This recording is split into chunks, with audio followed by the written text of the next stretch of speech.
Vamos a empezar.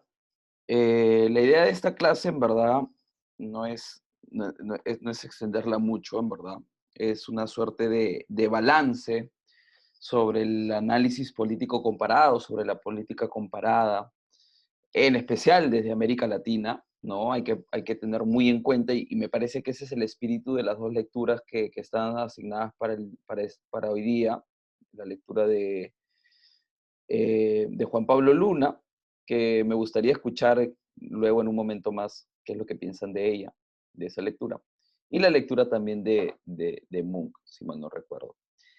Eh, a lo que iba es que es bastante el espíritu de estas dos lecturas, pensar la política comparada y su especial posición, o la especial posición o el privilegio que podríamos también decir, pero también ciertas especificidades que tenemos de hacer política comparada, o que podríamos hacer política comparada desde América Latina, ¿no?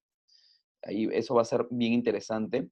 Y también podríamos incluso hacer una distinción de lo que significa hacer política comparada en países como Chile, Argentina o Brasil, y lo que significa hacerlo desde Perú, ¿no? Entonces eso va a ser una discusión interesante.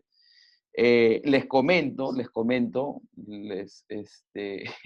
estas lecturas, en verdad, en algún momento en la programación del curso estaban al principio del semestre, y a mí me parecía que, personalmente yo veía que estas lecturas al arranque del semestre podrían perder bastantes cuestiones que no podríamos estar entendiendo por no haber desarrollado primero otros temas como los que hemos venido desarrollando a lo largo del curso, y sobre todo con el desarrollo que ya han venido teniendo en sus trabajos finales, ¿no? Entonces, creo que es interesante ver en este punto, ya como en la última clase, el estado actual de la disciplina y un poco el panorama hacia futuro, ¿no?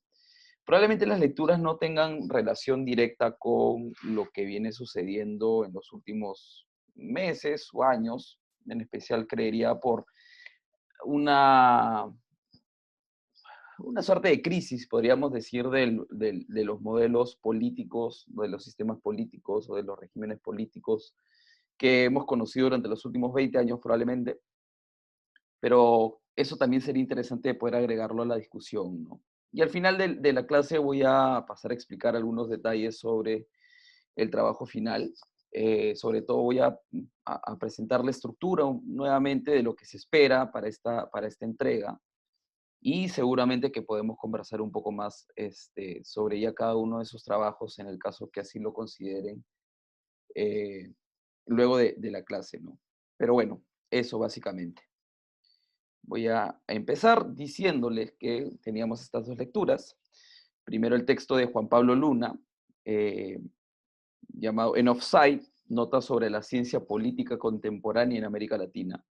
Y es interesante el término, ¿no?, que usa Juan Pablo Luna para titular su texto, En Offside. Recordemos que el offside eh, es, ¿no?, es una regla, por así decirlo, en el fútbol, en el cual se sanciona una falta en contra del equipo que la comete, y esta falta es cuando uno de los miembros del equipo está en una posición de ventaja, por así decirlo, y que por lo tanto debe ser equiparada, ¿no? Y creería que por ahí va más o menos la lógica del texto de Juan Pablo Luna, de explicar las posibles, yo creería que en su sentido más ácido y hasta sarcástico, como si estuviésemos en una suerte de desventaja en América Latina, pero al mismo tiempo también propone algunas cuestiones interesantes que considerar para no caer en la desilusión probablemente, ¿no? Juan Pablo Luna es un politólogo bien interesante. Él es uruguayo de nacimiento, pero su carrera está casi enteramente basada en Chile.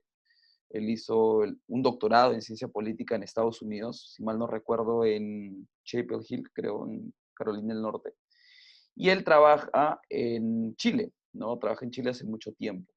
Eh, y más bien pareciera ser chileno porque de lo que más escribe, de lo que más comenta y analiza es sobre Chile, pero en verdad es uruguayo, ¿no? Pero en general está bastante interesado en política comparada en América Latina.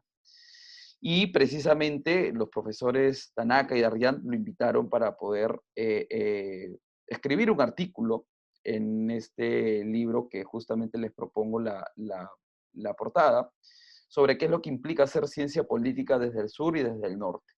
Es un texto que está de hecho libre, yo lo he descargado, lo he encontrado libre en internet. Me parece que en algún momento la Escuela de Gobierno lo colgó para libre descarga.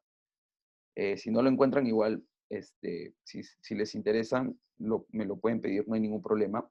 Y yo se los recomendaría para leer si es que están pensando de una manera más precisa y aterrizada en desenvolverse más que todo en investigación, ¿no? En investigación en política comparada, si es que eso les llama más la atención que otros de los ejes que también tiene la especialidad, como serían gestión pública o políticas públicas o relaciones internacionales, ¿no? Creo que es un texto bien interesante porque no solamente hay algunas discusiones teóricas bien bacanes, recuerdo que hay un texto de Alberto Vergara en ese libro sobre la perspectiva histórica de la democracia, bien interesante también.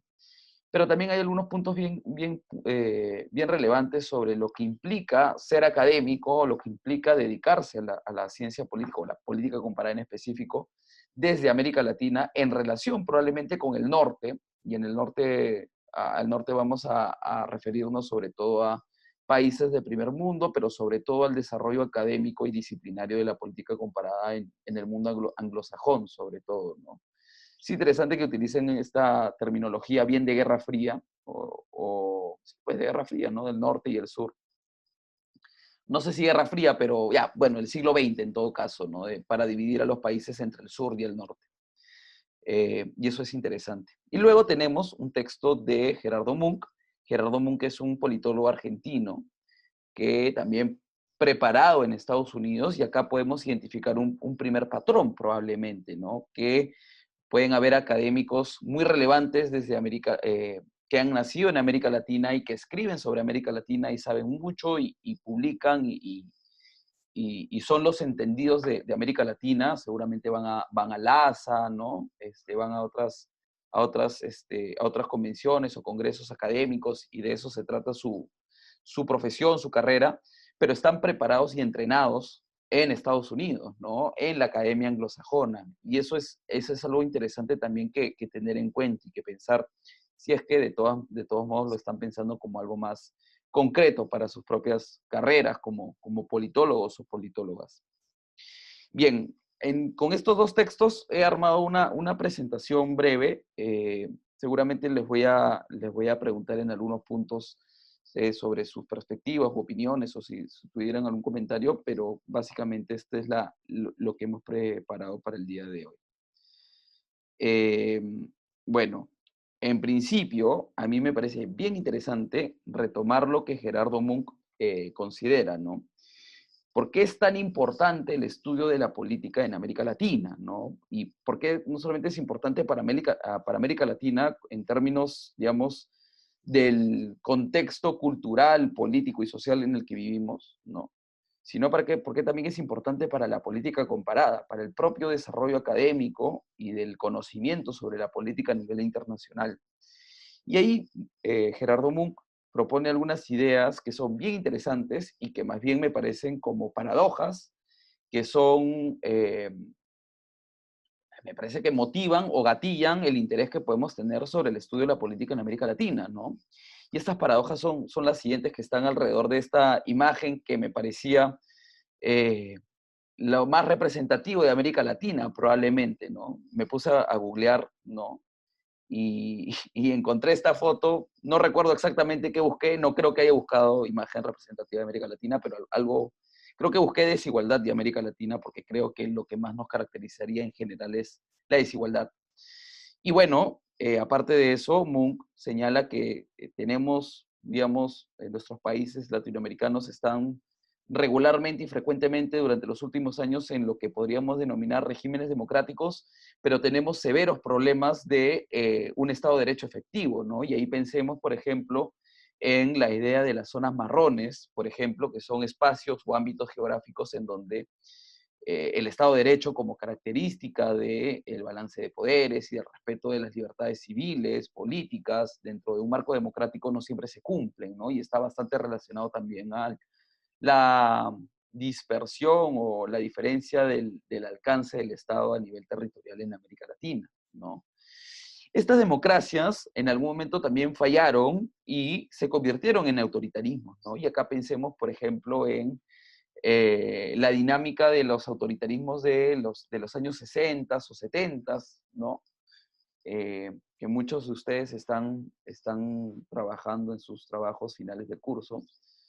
Eh, y podríamos pensar también en otro tipo de autoritarismos como los que vinieron a partir de la década de los 90, los famosos autoritarismos competitivos, ¿no? Como se me vienen a la mente Fujimori y Chávez, ¿no? Pero que estos autoritarismos tampoco llegan a ser estos totalitarismos tal como los conocemos, incluso pensaríamos desde la cultura popular o desde la caricatura, ¿no? Ahí probablemente la única excepción sea, bueno, el régimen de Rafael Leonidas Trujillo en República Dominicana, ¿no? ¿Se acuerdan que lo vimos cuando conversábamos de la lectura sobre los autoritarismos en América Latina a partir del cine, ¿no? Esta lectura de Pablo Muñoz bien interesante y dinámica, ¿no? Probablemente ese sea el ejemplo más cercano a lo que podría haber sido un totalitarismo, pero en general no hemos tenido esas experiencias, ¿no? Y eso es bien interesante porque eso nos pone en distancia de África, por ejemplo, en donde estos regímenes totalitarios, en los que un solo ser, un solo individuo concentra absolutamente todo el poder y las decisiones se toman en base a su merced, deseos y miedos también creería. Y en Europa también lo hemos visto, probablemente más que todo representado con el estalinismo o el nazismo o el fascismo en Italia, por ejemplo, ¿no? Podemos pensar también que en España sucedió lo similar. Pero en América Latina no es algo que hayamos tenido con bastante profundidad como en otros lares, ¿no? Y eso también es sorprendente, ¿no? Nos podríamos poner a pensar que eso nos hace como una suerte de espacio en donde el autoritarismo no dura mucho o si es que dura, dura eh, no llegando a ser un totalitarismo probablemente. Al mismo tiempo también, América Latina es parte de Occidente, es lo que podríamos considerar como parte del mundo occidental, pero tampoco es una región próspera dentro del sentido común de lo que consideraríamos Occidente, no está dentro del mismo marco cultural, por así decirlo, que los Estados Unidos o que Europa, podríamos pensar, pero tampoco tiene los mismos niveles de desarrollo o prosperidad que esos países, ¿no? Por lo general, podríamos pensar también que existe una mayor prevalencia o presencia del capitalismo, pero también es una región en la que en distintos puntos, hitos, y probablemente podríamos pensar que durante los últimos 2 años ha vuelto esta ola de una reivindicación por la justicia social, ¿no? Por la necesidad de quebrar las brechas de desigualdad o cerrar más bien esas brechas de desigualdad. Se me ocurre mucho lo que pasaba en Chile a partir del año pasado, ¿no? De octubre del 2019, y esta necesidad por ponerle un pare a este desarrollo y profundidad del modelo que fue instaurado desde Pinochet y que más bien ahora busca ser reformado para buscar una mayor igualdad entre ciudadanos, ¿no? Y eso es bien interesante también. Finalmente, también podríamos decir que América Latina es independiente o sus países son independientes hace 200 años, ¿no? Que son aproximadamente los años que han pasado desde que la mayoría de lo que ahora son estados en América Latina se independizaron de la metrópolis, ¿no? De España, pero al mismo tiempo también dependemos mucho de poderes externos, ¿no? Pensemos en la relevancia que tuvo, por ejemplo, la teoría de la dependencia para explicar la dependencia económica sobre todo, pero también que devenía en dependencia política de los países de América Latina a partir eh, de la influencia que tienen poderes externos, ¿no? Como los grandes importadores, por ejemplo, de materias primas que se extraen de estos países o de estas tierras, ¿no? O la economía de enclave, lo que ahora seguimos discutiendo, ¿no? Realmente no tanto en este contexto, pero creería que sí en los últimos años, ¿no? Que el Perú está destinado al fracaso por la maldición de los recursos, porque dependemos enteramente de la extracción de recursos y no tenemos la posibilidad o los incentivos para desarrollar industria interna, por así decirlo, ¿no? En fin, son ideas en general que nos ponen en una situación, yo creería, privilegiada para estudiar en general la política, ¿no?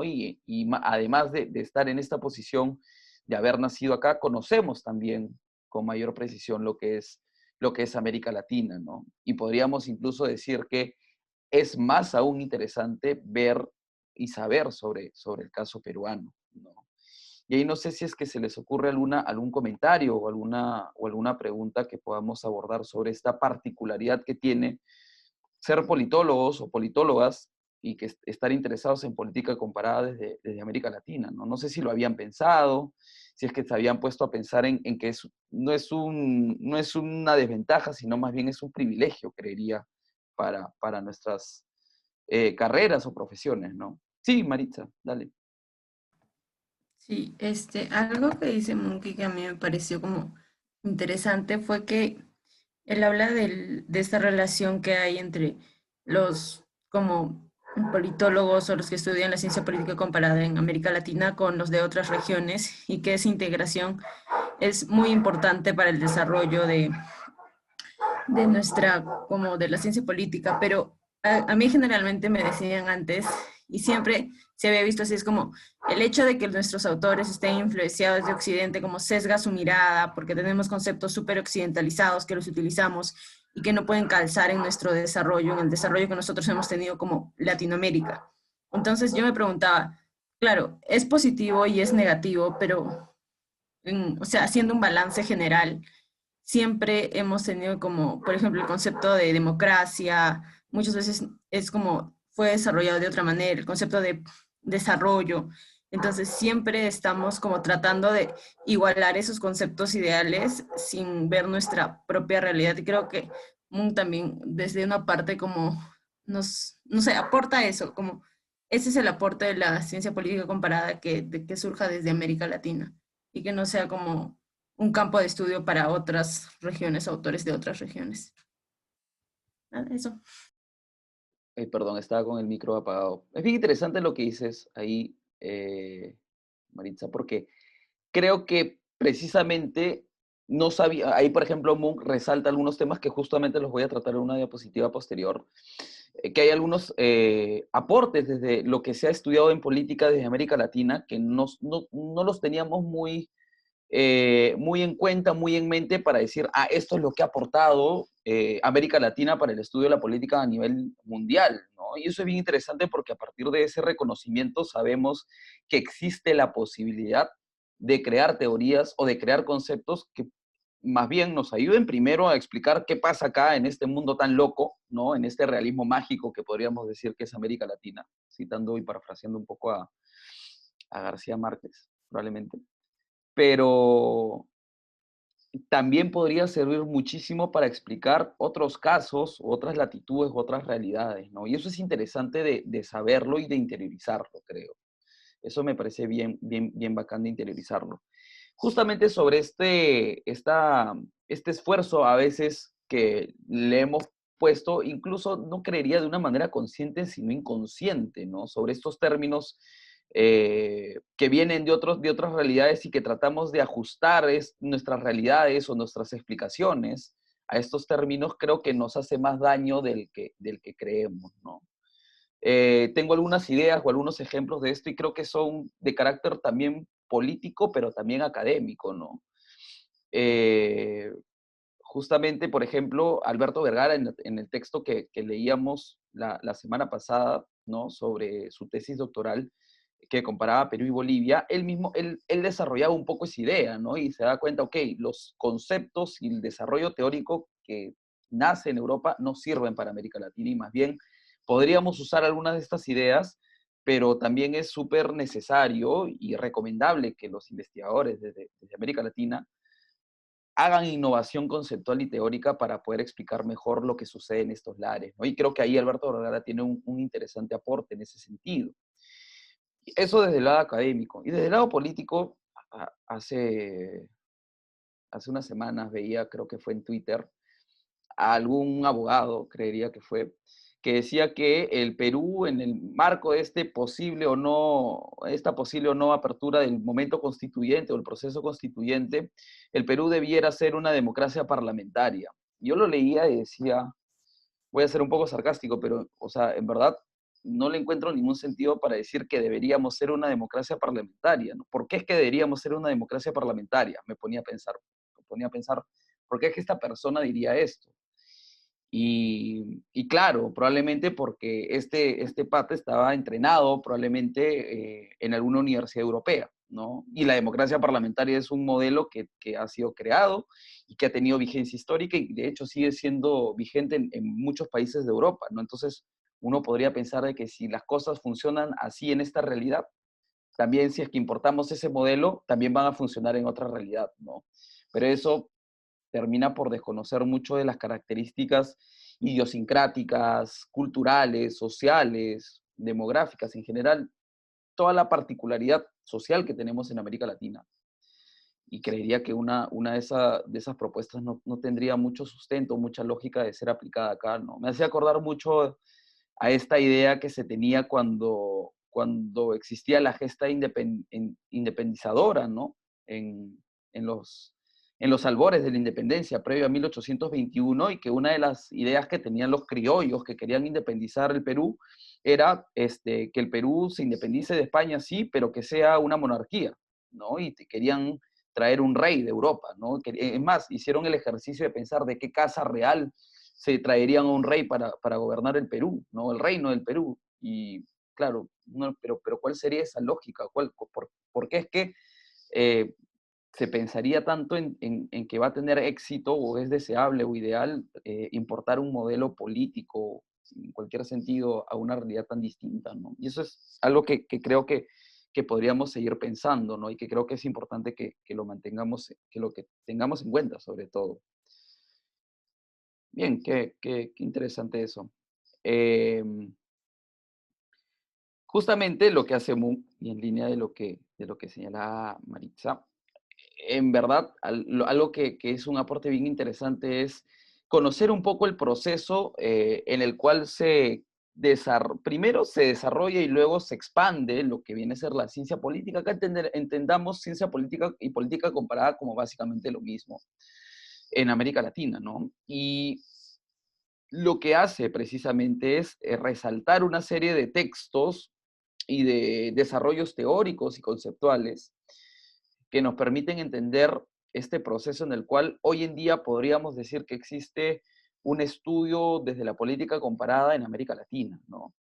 Y acá señala algunos textos interesantes, algunos principalmente pensados desde el mundo anglosajón o desde el norte, pero algunos elementos también interesantes que se fueron desarrollados desde América Latina, ¿no?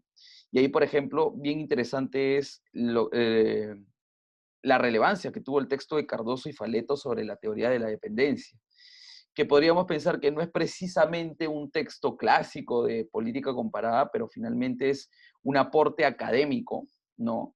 Desde las ciencias sociales en general, sobre el entendimiento de cómo funcionan los procesos políticos o los sucesos políticos en esta región, ¿no? Y eso es bien interesante también.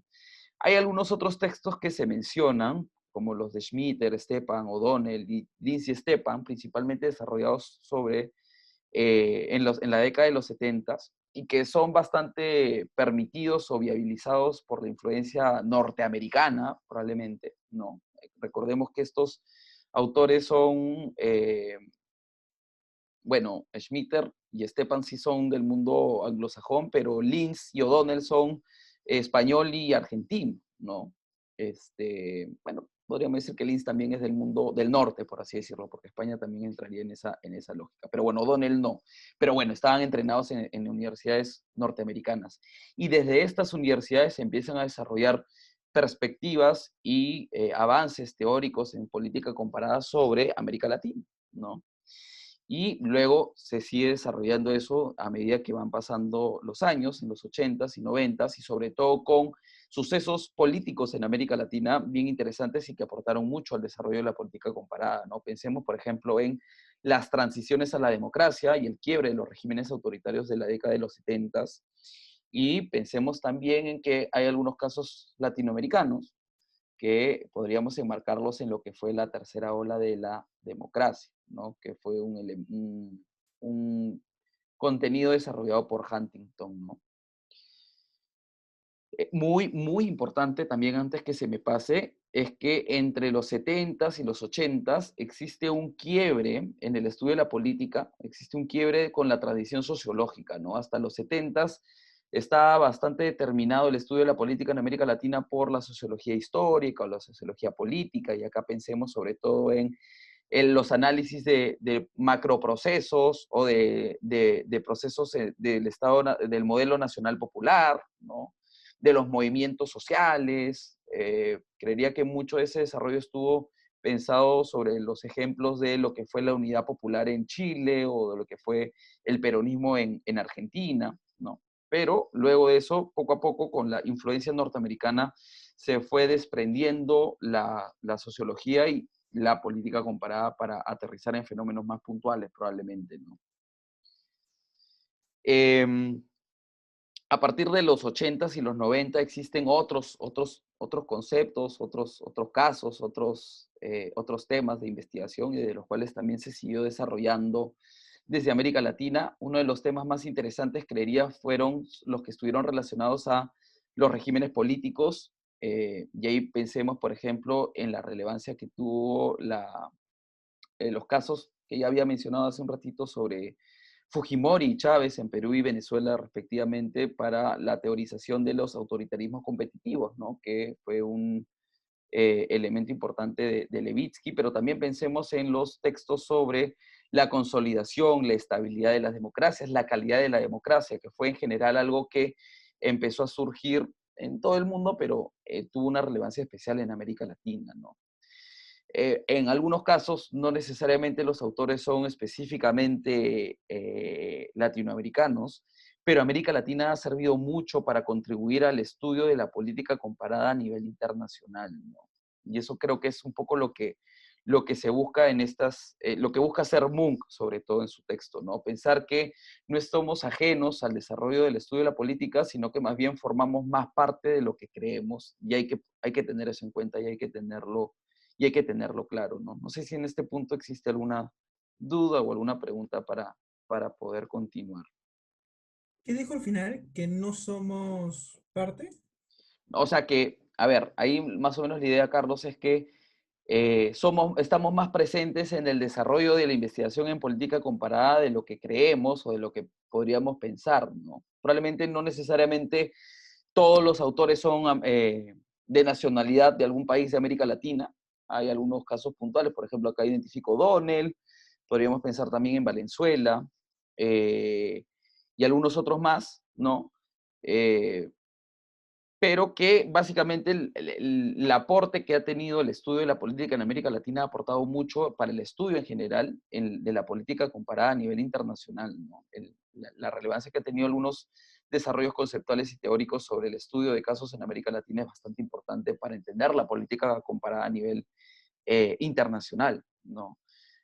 Un ejercicio interesante sobre eso podría ser eh, qué, sobre qué casos, ¿no? Sobre qué realidades son los textos de política comparada que han ganado los premios más importantes en la Academia Norteamericana, ¿no? Recuerdo, por ejemplo, que me parece que fue el libro que fue producto de la tesis doctoral de Paula Muñoz, ganó un premio muy importante a nivel de la Academia Norteamericana, ¿no? Y es un caso bien interesante, es una investigación sobre el clientelismo político a nivel subnacional en el Perú, ¿no? Eh, y ganó un premio muy importante en la Academia Norteamericana. Y eso quiere decir que es un desarrollo del conocimiento que, si bien es cierto fue desarrollado sobre una realidad latinoamericana, puede servir mucho para ser utilizado y comparado y empleado en otros estudios o en otros desarrollos que puedan ser llevados a cabo desde la Academia Norteamericana, que en general estudia no solamente América Latina, sino Medio Oriente, África, Asia, Europa, etcétera, ¿no? Eso, no sé si queda ahí más claro, Carlos. Perfecto. Bien. Voy a continuar con lo que señalaba Munk. Y acá me parece interesante poder proponer las fortalezas teóricas que podemos tener desde América Latina, pero también vamos a resaltar las debilidades metodológicas, y creería que el tema o el aspecto metodológico es lo que más habría que tener en cuenta por reforzar desde nuestra realidad latinoamericana, ¿no?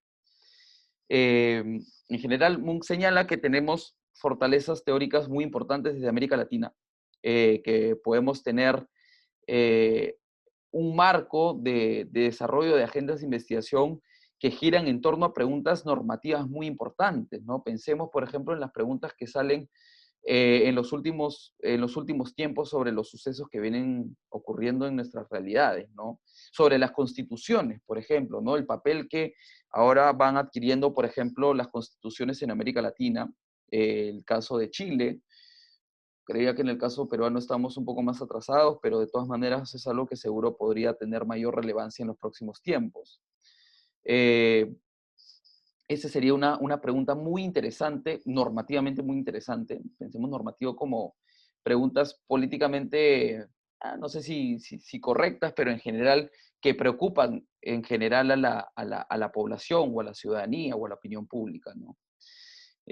También tenemos la posibilidad de poder teorizar o poder desarrollar teorías de medio rango que pueden capturar cierta complejidad política, ¿no? La posibilidad de poder comparar casos que se parecen entre sí en América Latina y casos que se diferencian entre sí, pero que pueden compartir un mismo resultado en general, eh, nos permiten tener también cierta potencialidad o sí, cierta potencialidad de desarrollar algunos conceptos o algunas conclusiones que puedan ser, ¿cómo decir? Que pueden capturar las complejidades políticas de los casos, pero que también pueden ser extrapoladas a otros casos, ¿no? Eso es interesante y es algo que América Latina nos permite hacer. También se ha logrado una colección importante y relevante sobre conceptos usados en teorías. Creeríamos que en América Latina también tenemos un desarrollo importante, una recolección importante del uso o del empleo de otros conceptos o de conceptos que han sido creados en América Latina o sobre casos de América Latina o de otros casos, ¿no? Y también podríamos decir que hay un cierto avance en el análisis sistemático de datos. Poco a poco se ha ido avanzando en el análisis sistemático de datos. Pensemos en el uso de metodologías cuantitativas, sobre todo, para poder desarrollar ciertas inferencias descriptivas o causales, ¿no? No es lo más desarrollado probablemente, seguramente que en Estados Unidos, ¿no? O en el estudio en Europa de la política nos llevan años luz, pero es algo que sí se ha ido desarrollando poco a poco y tenemos hoy en día una situación mejor de lo que era hace probablemente 15 o 20 años. Sin embargo, tenemos también debilidades metodológicas que nos colocan en cierta desventaja con otras realidades probablemente, ¿no? Tenemos también si bien tenemos la posibilidad o la potencialidad de poder capturar complejidad política en teorías de medio rango, tampoco hemos sido del todo capaces para poder integrarlas entre sí, ¿no? Tenemos también mucha tendencia a teorizar ad hoc y cerrarnos a la posibilidad de plantear preguntas empíricas, ¿no? Eh, Creería que esta tendencia a teorizar ad hoc parte mucho de que nos interesan probablemente más los casos que las preguntas precisas que vamos a encontrar sobre esos casos, ¿no? Nos interesa Argentina, ok.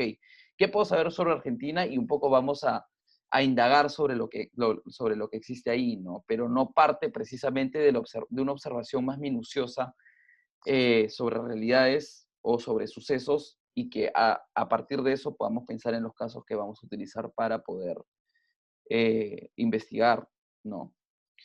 Probablemente también tenemos algunos problemas para presentar de manera formal los resultados de la teorización, y acá recuerdo mucho algunas anécdotas que he escuchado sobre presentaciones de investigaciones desde América Latina ante probablemente otros investigadores de otras realidades, de otras academias, de otras latitudes, que no comprenden mucho cómo es que llegamos a ciertas conclusiones cuando la construcción misma de esa conclusión se desmorona por sí sola, ¿no? En general, creería que estas debilidades metodológicas que propone Munk están concentradas o están basadas en la comparación de lo que él sabe como politólogo que ha sido entrenado en la Academia Anglosajona, ¿no? Y pensemos también que en la Academia Anglosajona la metodología o la precisión metodológica es muy relevante, muy importante para poder construir conclusiones que sean válidas científicamente, ¿no?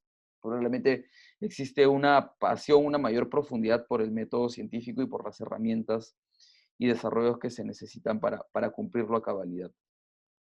Y también, finalmente, señalamos que existe un fracaso en capitalizar fortalezas complementarias de los análisis empíricos, cualitativos y cuantitativos. Creo que también hay un punto muy importante acá, que existen ciertas dificultades metodológicas también por una suerte eh, de falta de recursos, ¿no? Para poder adentrarnos más que todo en algunos otros aspectos, ¿no? Algo que me parece interesante acá de pensar es que, por lo menos en el caso de Perú, no es muy posible hacer una carrera o una profesión de enteramente académico, ¿no? Siempre van a haber otros aspectos que hay que cumplir para poder hacer, digamos, llevadera esa carrera, ¿no? Por ejemplo, en el caso de Argentina o Chile existen posibilidades de financiamiento público. Y en el caso de Perú no existe necesariamente un financiamiento público a la investigación, ¿no? Es algo en lo que seguramente deberíamos seguir pensando, en reformar el sistema de ciencia y tecnología desde el Estado. Probablemente creería que CONCITEC priorizan con mayor énfasis las ciencias duras y no las ciencias sociales, probablemente, y creería que eso es una desventaja para el desarrollo de las ciencias sociales y dentro de ella la política comparada, ¿no? Pero esos son algunos temas que seguramente podríamos conversar. No sé si hasta este punto hay alguna pregunta o algún comentario de parte de ustedes.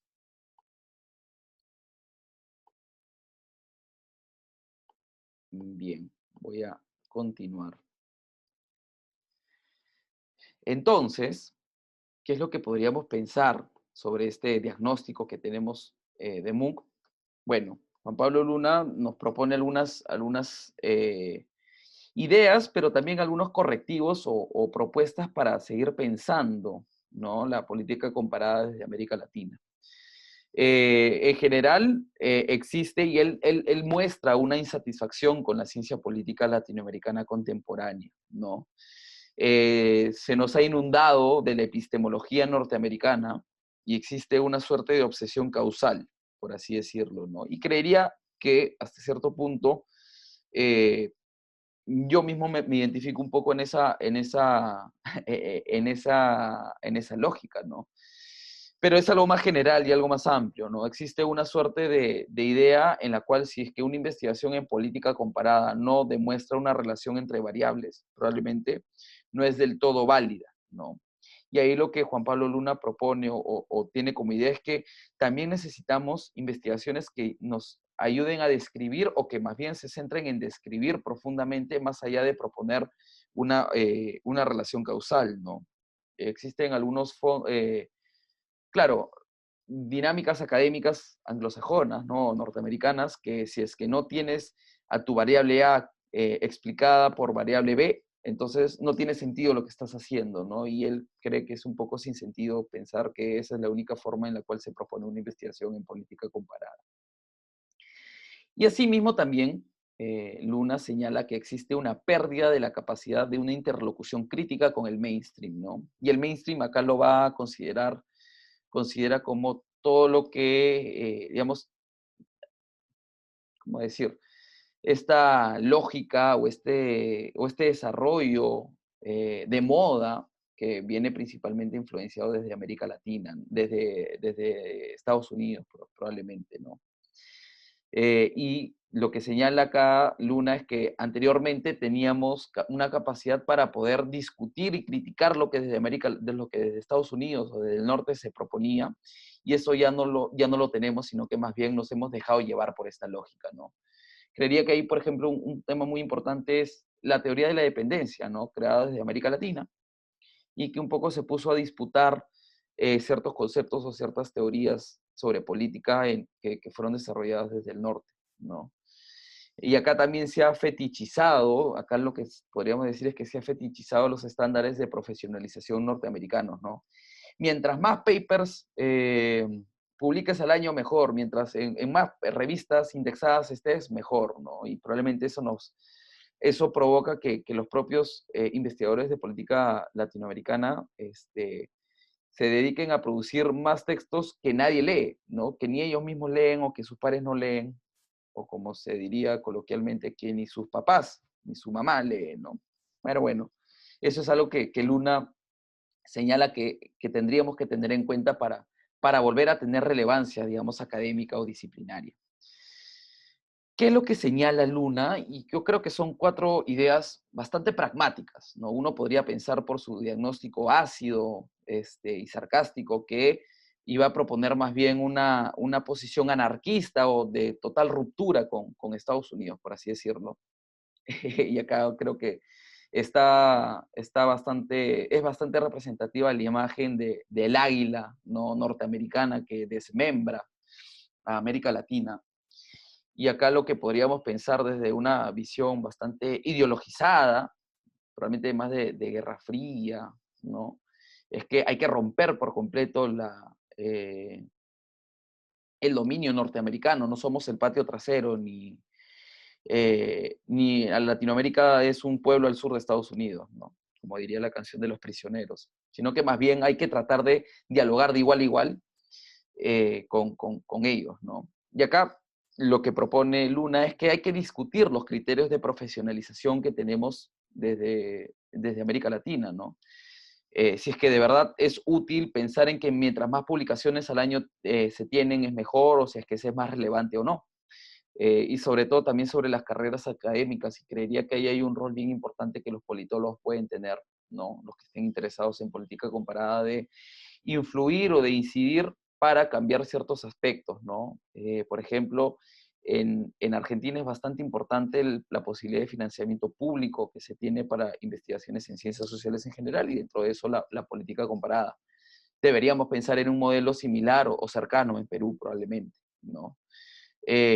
Algo que, por ejemplo, nosotros podríamos ver en nuestros profesores o en los académicos de nuestra universidad es que para poder sobrevivir, digamos, financieramente, hay que cumplir varias funciones a la vez, ¿no? Hay que ser profesor, hay que ser académico y hay que ser también administrativo, ¿no? Y eso en verdad genera que no te concentres en nada y hagas muchas cosas a la vez, ¿no? Cumplir el rol de jefe de la especialidad o de decano o de rector y ser profesor de 2 o 3 cursos y al mismo tiempo también publicar y participar en grupos de investigación, en verdad hacen que estos perfiles profesionales que pueden desarrollar y pueden incidir en investigación no tengan esa posibilidad porque no hay mucha claridad sobre la relevancia de la carrera académica, ¿no? Hay que adecuarlas a nuestras realidades. Probablemente no van a ser como en Estados Unidos, que tienes profesores, tienes administrativos y tienes personas dedicadas totalmente a la investigación, pero en general creería que es importante discutir eso. Eh, es muy importante fortalecer las comunidades académicas de investigación entre el sur, ¿no?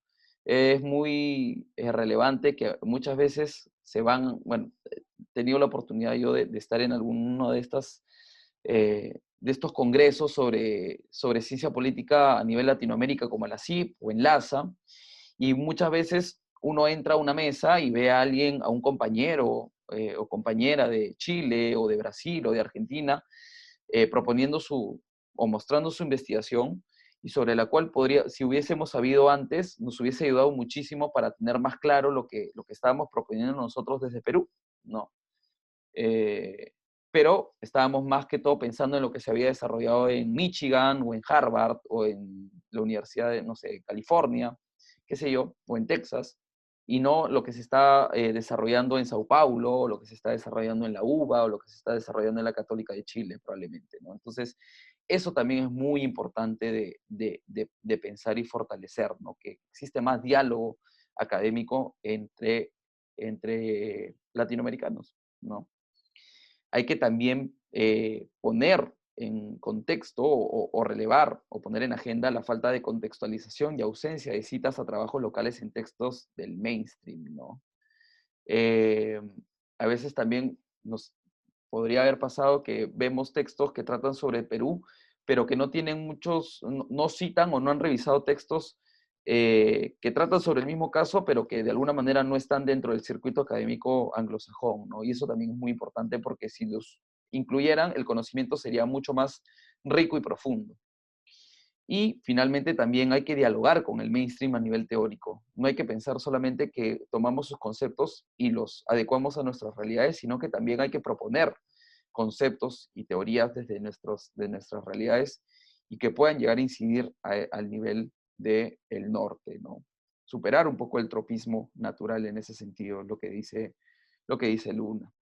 No sé si en este punto hay alguna duda o algo que no haya quedado muy claro sobre más o menos el norte, no el norte, pero el futuro o lo que quedaría por pensar y hacer, sobre todo en política comparada desde América Latina. Y si es que tuviesen alguna opinión o algún comentario sobre el texto de Luna que me parecía interesante también de pensar y considerar, ¿no? Sobre todo porque es un texto bastante particular, creería. Sí, Carlos, dale. Y luego No, Álvaro. una pregunta corta sobre qué significa tropismo natural. Sé que lo tengo anotado, pero no tengo ganas de abrir el apunte. Ya, en fin. La parte importante, la parte que me pareció interesante de esto es esta dominación académica de Estados Unidos a la cual hace referencia. Porque uno se pregunta, ¿por qué Estados Unidos domina las ciencias sociales? Es decir, ya no estamos a finales de los 2000 cuando hablamos de una hegemonía americana, a inicios de los 2000 cuando hablamos de una hegemonía americana increíble. Es decir, sí, las universidades americanas siguen siendo las mejores, el top 10, pero si uno inicia a salir del top 10, ve universidades de todo tipo. Y China gana peso en cuestiones académicas también. Así que me pregunto, ¿cómo Estados Unidos mantiene esta hegemonía académica tan grande, particularmente en las ciencias sociales? Qué bacán. Lo voy a responder y luego le doy la palabra a Álvaro, pero creo que son dos cosas. Creo que son recursos y es una cuestión cultural también, ¿no? En general, si nos ponemos a pensar, desde América Latina existe como una cierta afinidad a parecernos o querer estar vinculados a Estados Unidos, probablemente por una afinidad cultural. Y creería que incluso desde lo académico existe un miedo a China, por ejemplo, ¿no? Y China también ha crecido bastante en esos términos, en términos de educación superior.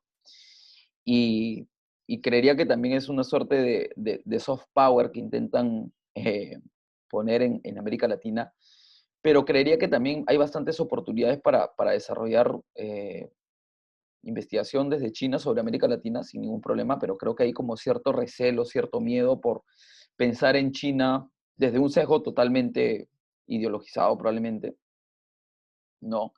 Que no, en China, si tú vas a estudiar a China, no hay libertad de cátedra o van a revisar tu investigación. Yo creería que iría por ahí un poco, ¿no? Además también que existe esa distancia cultural, ¿no? ASU es aprender chino, es una cultura totalmente distinta. Probablemente si lo pensamos desde América Latina nos podríamos parecer más a Estados Unidos que a China, ¿no? Pero en general también es parte de una trayectoria histórica en la cual la educación norteamericana superior sobre todo es la más prestigiosa, ¿no? Creo que también hay una suerte de cuestión aspiracional. Creería por ahí, Carlos. Dale, Álvaro, te doy la palabra. O sea, justo lo que ha hecho, ¿no? Que hay una parte de la lectura de Luna que me llama la atención que dice, algo así como que en la actualidad, debido a la estandarización de la investigación a modelo anglosajón norteamericano, muchas veces los investigadores es- se formulan preguntas simples, hasta a veces un poquito, no lo veo así, pero yo lo entiendo así como que un poquito sin sentido, absurdas, y lo promocionan como si fuera y lo ponen entre paréntesis, mi teoría.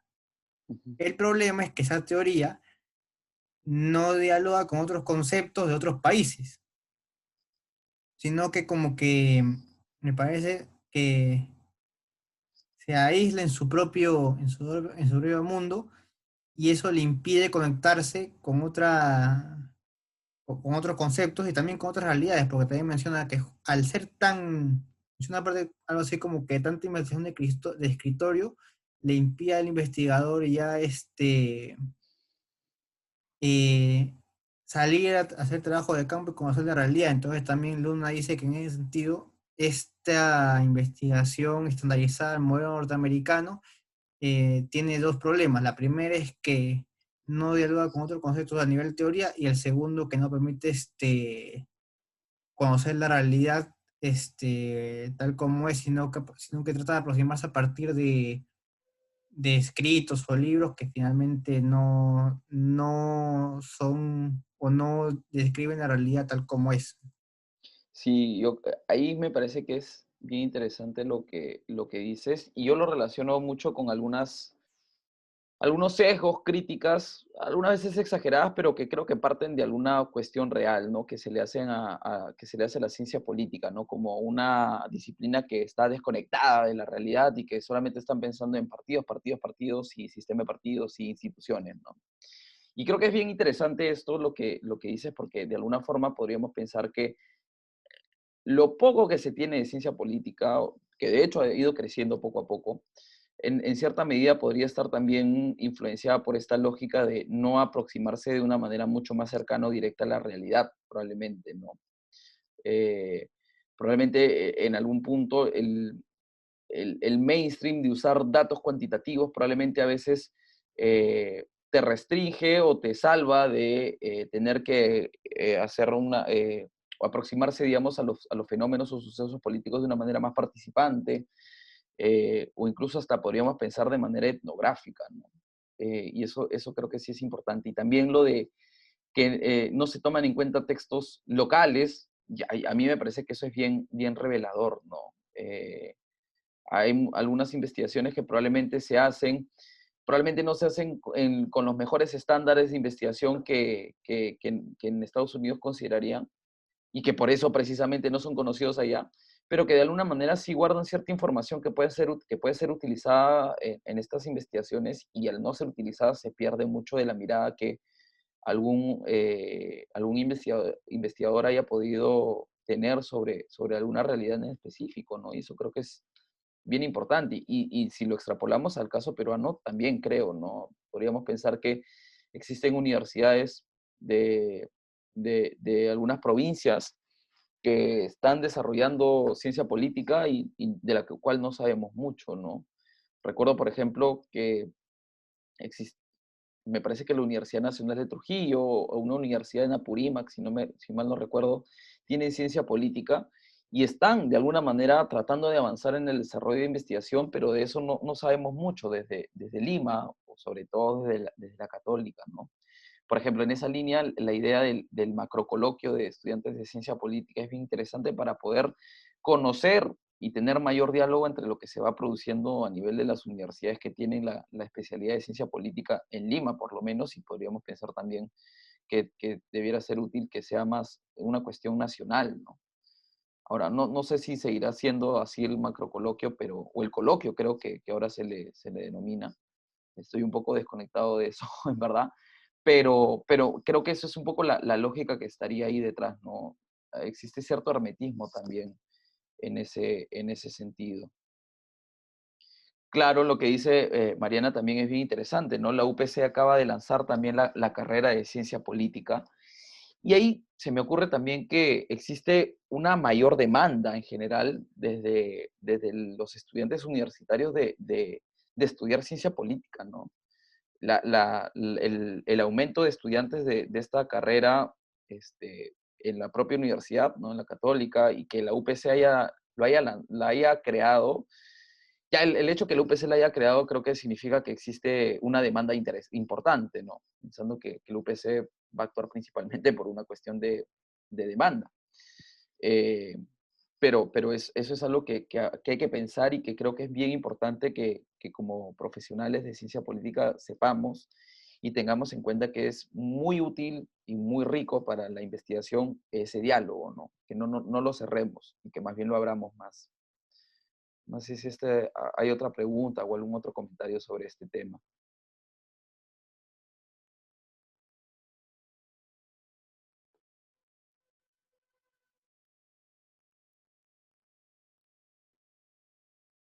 Bien. A ver, voy a pasar a la última parte de la clase. Eh, Justo les he traído la tablita de los contenidos que se esperan para la tercera entrega, que para esto va a ser reprogramada para el sábado a medianoche, a solicitud del delegado, con los JPs del curso vimos conveniente extender el plazo de entrega hasta el sábado a medianoche, hasta las 11:59 p.m. del sábado, para que puedan tener el día sábado para tener la mente fresca y ultimar los detalles, ¿no? Considerando que tienen examen de estadística el viernes, si mal no recuerdo. Entonces, eso sí me parecía importante decirlo. Seguramente también se los reconfirmo por correo, pero tengan en cuenta que el plazo es hasta el sábado a las 11:59. Y básicamente de lo que se va a esperar en esta entrega son 3 cuestiones, ¿no? En un primer momento, continuar la incorporación de texto y de contenido en la revisión de literatura, considerando que en la segunda entrega ya hubo un avance de esto. Ya para esta entrega, seguramente esta sección debiera ser más extensa o que tenga contenidos ya más cerrados o que se hayan resuelto los comentarios o observaciones que se hayan podido hacer en la corrección. Eso va a ser muy importante. La idea de esta entrega es que ya sea un primer borrador de lo que va a ser el trabajo final, ¿no? Lo ideal es que esta entrega ya tenga forma de texto, con la finalidad de que en la corrección de esta tercera entrega simplemente se ultimen detalles o se pulan detalles para que no le suponga un trabajo muy extenso hacia la entrega final, que me parece está para la última semana de diciembre, ¿no? Con los jefes de práctica vimos que esto era mejor porque si dejábamos todo hacia el final, se les podía ser muy complicado avanzar y ultimar los detalles, teniendo en cuenta que precisamente el semestre en el que están es bastante pesado con los otros cursos que tienen. Y eso sí creería que hace que el trabajo tenga una mejor calidad y una mejor presentación hacia el final, ¿no? Entonces, sí, lo ideal sería que hayan estado avanzando en la revisión de la literatura, que hayan avanzado y también hayan trabajado el análisis de los casos. Y acá lo que se espera es que el integrante o los integrantes del grupo que está armando el trabajo demuestren que conocen de los casos estudiados y que el fenómeno político considerado en la pregunta de investigación puede estudiarse y tiene relevancia de estudiarse desde esos casos, ¿no?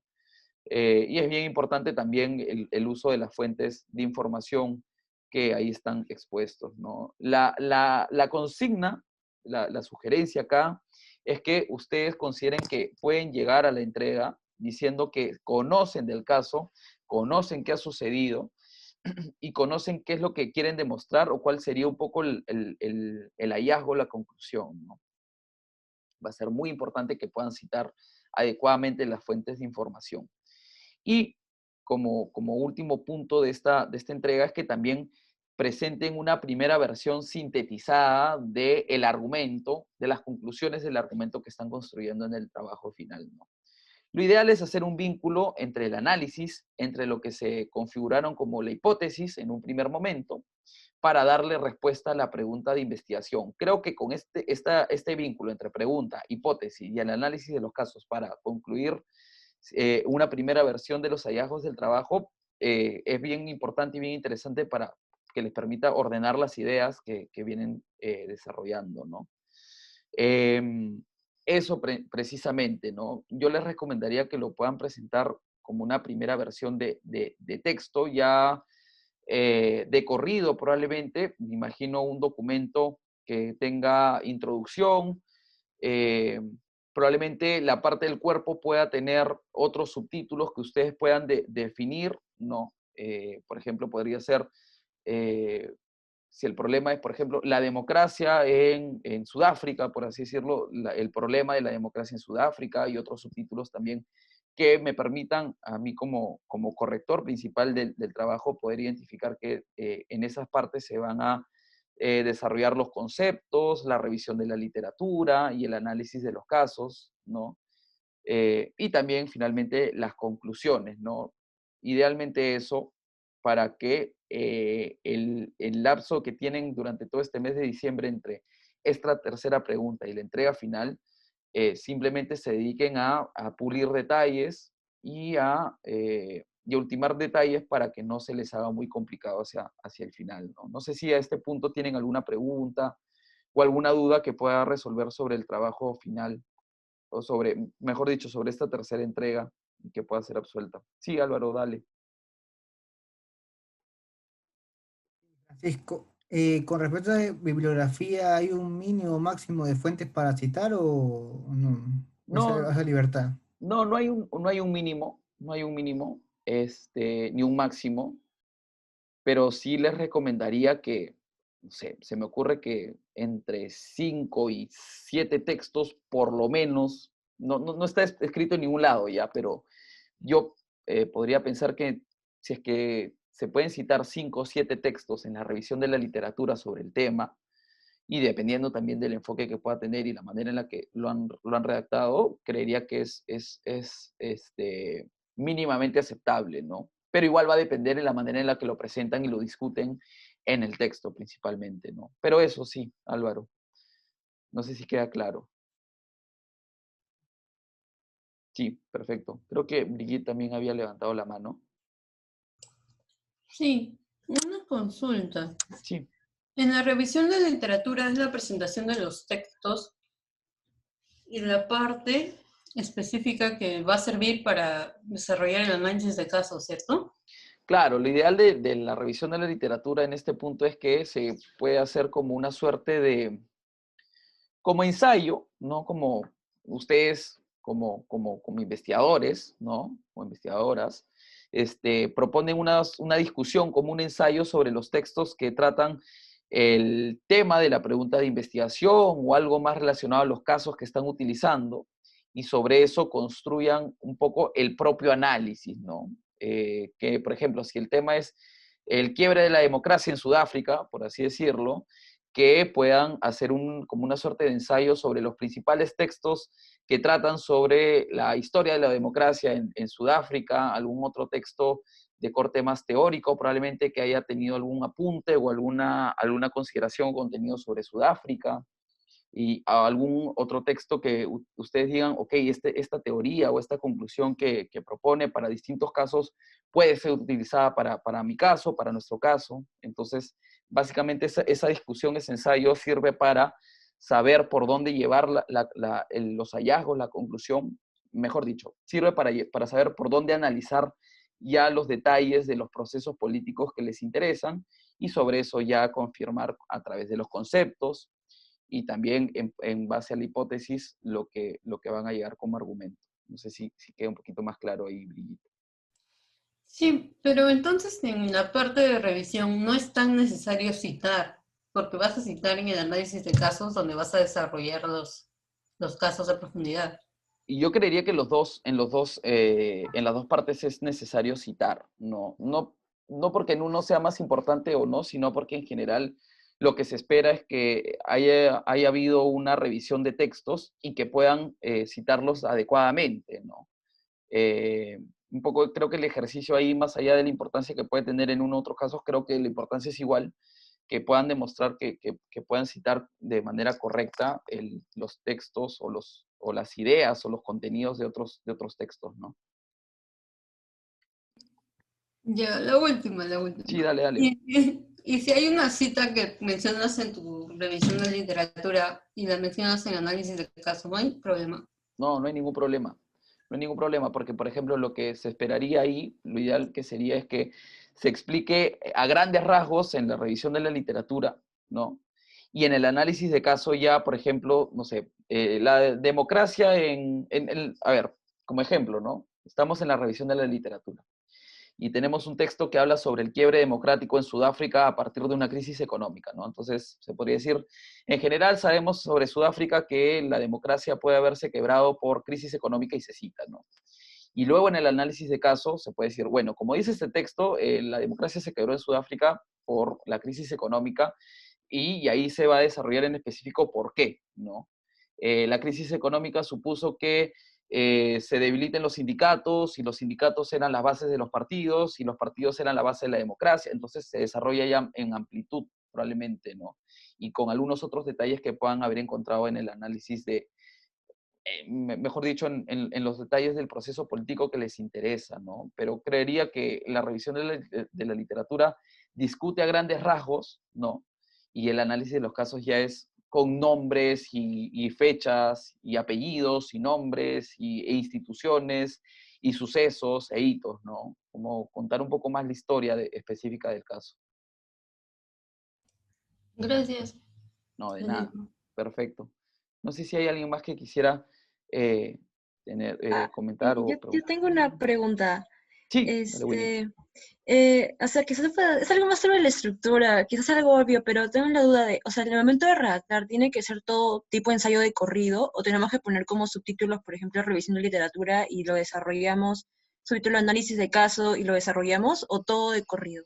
Ya, mira, ahí lo que se me ocurre es lo siguiente. Lo ideal es que como en cualquier paper, creería, de política comparada, que es lo ideal que se espera que repliquen, es que generalmente siempre hay subtítulos, ¿no? Introducción, podrían ustedes emplear tranquilamente introducción, revisión de la literatura, conceptos, ¿no? Análisis de los casos y conclusiones. Bacán, no hay ningún problema.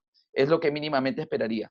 Pero también, si es que les parece, ponerle otros títulos un poco más novedosos, pero que quede claro en el desarrollo de cada uno de estos subtítulos, de estos contenidos que, por ejemplo, ¿no? La democracia en Sudáfrica va a ser una discusión teórica de la revisión a partir de la revisión de la literatura sobre la democracia y sobre Sudáfrica, ¿no? Eh, algún otro subtítulo también podría ser Sudáfrica en la encrucijada de la democracia, por así decirlo, ¿no? Y podríamos ver en el contenido que en ese espacio se va a hacer el análisis del caso, ¿no? Un poco ahí está un poco a libre albedrío de ustedes, pero sí creería que lo mejor es poder separar con subtítulos de la manera que mejor les parezca, para que pueda ser de fácil lectura, ¿no? Para tener un orden y una organización del texto principalmente. Pero sí, idealmente es que los contenidos estén ya redactados a manera de ensayo, ¿no? Pero sí con subtítulos, por lo menos. Gracias. No, gracias a ti. No sé si hay alguna pregunta más o algún otro comentario que quisieran que pueda absolver en este punto.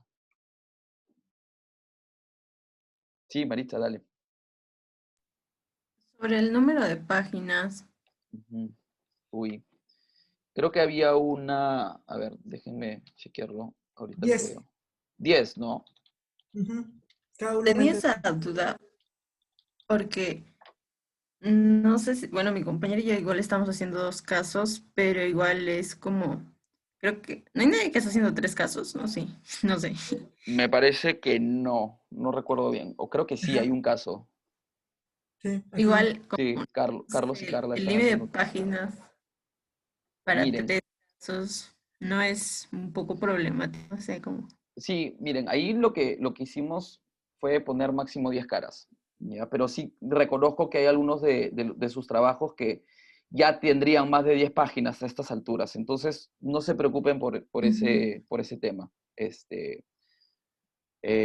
Sí, no se preocupen en acortarlo ni nada. Si es que han desarrollado más, bacán, no hay ningún problema. Lo pusimos como para limitarlo probablemente. Probablemente ese límite no debiera ser 10 caras, sino, no sé, 20 caras o 25. Pero sí, si tienen más de 10 caras, no hay ningún problema. No lo voy a considerar como nota en contra ni nada. Ujú. Ok, gracias. No, gracias a ustedes. Ahí no sé si alguien más quisiera. Quedo atento, así es que alguien más tiene alguna pregunta o comentario. Entonces, sin títulos entonces con títulos intermedios, ¿verdad? Sí, para tenerlo más organizado, para que No hay sea, problema, profesor. sea Ahora de, yo de puedo más fácil lectura. eliminar todo lo que eliminé para volver al mínimo de páginas. Iré a llorar en una esquina. O sea, lo ideal es que sea conciso, ¿no? O sea, que sea concreto, pero si por ahí consideran que han tenido que desarrollar más algunos temas porque la revisión de la literatura les pareció interesante o el análisis de los casos les pareció interesante, no lo voy a considerar en contra, más bien reconoceré que hay un esfuerzo ahí de por medio, ¿no?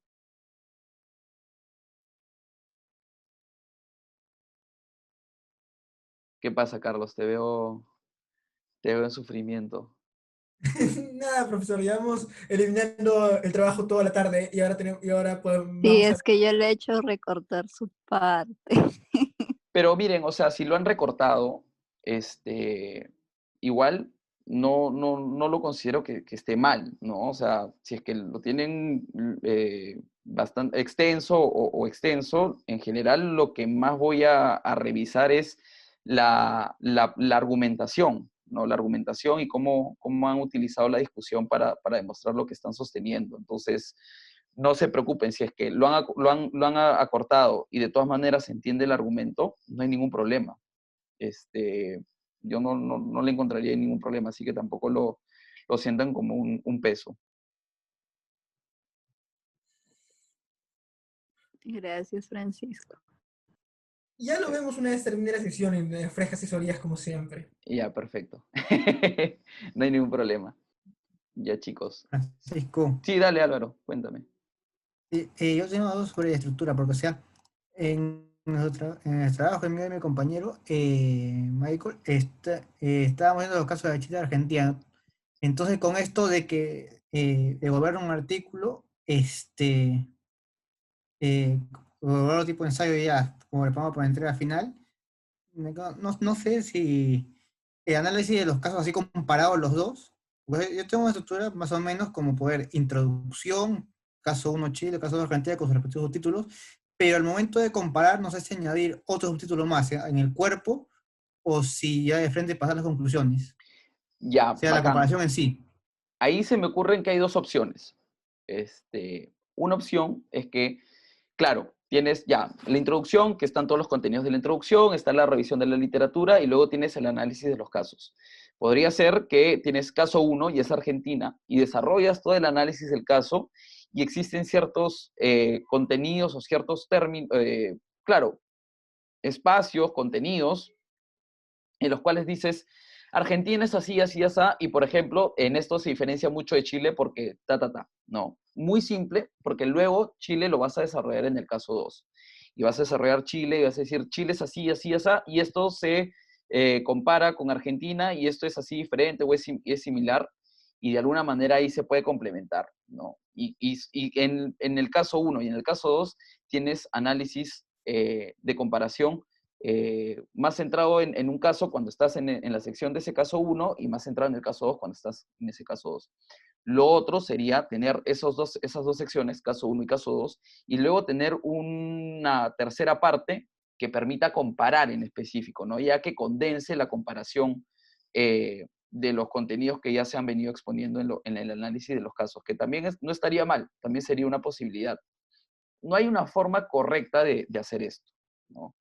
Yo lo que proponemos con los jefes de práctica es una estructura que más o menos les permita guiar, pero no hay una sola forma, una forma correcta de hacer esto. Depende mucho de la maniobra y del investigador o de la investigadora, ¿no? Entonces, por ahí no le veo como una restricción para eso. No sé si te queda más claro ahí, Álvaro. Bacán, perfecto. Bien. Entonces, si no hubiera otra pregunta más en general, me quedo de todas maneras un momento para poder absolver alguna pregunta o algún comentario que puedan tener ya sobre sus trabajos de manera más particular. Si no lo tuvieran, hasta este punto en este punto serían libres de poder abandonar la sala de Zoom. Gracias, Francisco. No, gracias a ti. Gracias, Francisco. Chao. Francisco. Francisco. Chao, chao. Gracias. Gracias a ustedes. Tengo una pregunta. Sí. Digo, gracias, tengo una pregunta. Bueno, en el caso nosotros estamos revisando Puno Moquegua. En el análisis de los casos, por ejemplo, se nos sugirió como nosotros hemos investigado como la trayectoria de estas personas antes de estos conflictos para poner el énfasis de que sin este conflicto no existe su carrera política. Entonces, podríamos hacer, por ejemplo, en el análisis de nuestro caso, es cómo estos políticos surgen en los conflictos, pero en el análisis de los casos, para que se entienda mejor esa parte, tenemos que poner antes la biografía, como la biografía de estas personas, pero solo en el ámbito político. Entonces pensábamos como dividirlo, en revisión de la literatura estamos poniendo como conceptos clave, algunas discusiones acerca de cómo deben surgir los líderes políticos en escenarios ideales, como en los partidos. Estamos poniendo antecedentes, algo como así. Y en el análisis de los casos planeábamos poner como la biografía y después recién entrar de lleno en cómo se desarrolló el conflicto brevemente y después las estrategias que utilizaron estas personas, como el marketing político, identificación, y por un lado identificación con la población, por otro lado simplemente instrumentalización. Entonces, es como, queríamos dividir como más o menos en tres partes el análisis de casos. Una biografía, otro el conflicto en sí mismo y otro sus estrategias ya en campaña para como consolidarse. ¿Estaría bien eso? Sí, lo han entendido bien. O sea, yo estoy de acuerdo con lo que estaría proponiendo. Me parece bien interesante la estructura. Sí, me parece que es bastante interesante. Está bien. Ya, esa era mi duda. Gracias. No, está bien, perfecto. Gracias a ti.